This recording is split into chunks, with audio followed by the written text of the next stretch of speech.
Good morning বন্ধুরা, কেমন আছো তোমরা সবাই? আমি খুব ভালো আছি। তো দেখো, আমি সেদিন দুদিন আগে লোট্টা মাছের চপ বানিয়েছিলাম, তো ভিডিওটা শেয়ার করা হয়নি, তো ভাবলাম এখন শেয়ার করে দিই।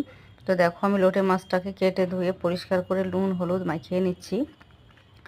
তারপরে এই লোটে মাছটাকে আমি দেব, ভালো করে নুন হলুদটা মাখিয়ে নিতে হবে। তারপরে এই লোটে মাছটাকে আমি কড়াইতে দিয়ে দেবো।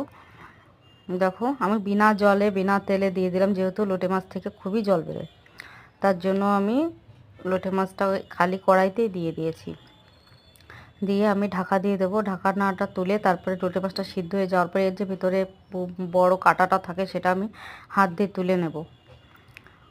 নেওয়ার পরে তারপরে আমি এতে দিয়ে দেবো আলু, নিজের হাতে ম্যাশ করে আলু দিয়ে দিলাম, সিদ্ধ আলু। তারপর কড়াইতে তেল দিয়ে জিরে দিয়ে পেঁয়াজ লঙ্কা কুচিটা দিয়ে দিলাম।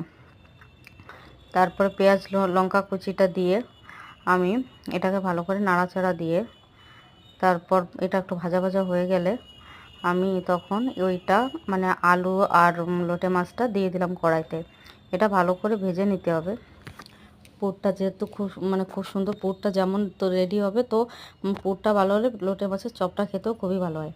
তার জন্য পুরটা আমি খুবই ভালো করে চেষ্টা করছিলাম বানানো, যেহেতু ফার্স্ট টাইম বানাচ্ছিলাম। আদা রসুন বাটাটা দিয়ে দিলাম, আর আগে তো পেঁয়াজ লঙ্কা কুচি দিয়েছি, দেখতে পেয়েছো।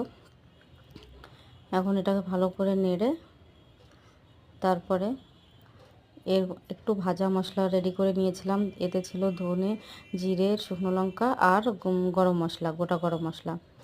এটাকে ভেজে নিয়ে শিলপাটায় বেটে নিয়েছি।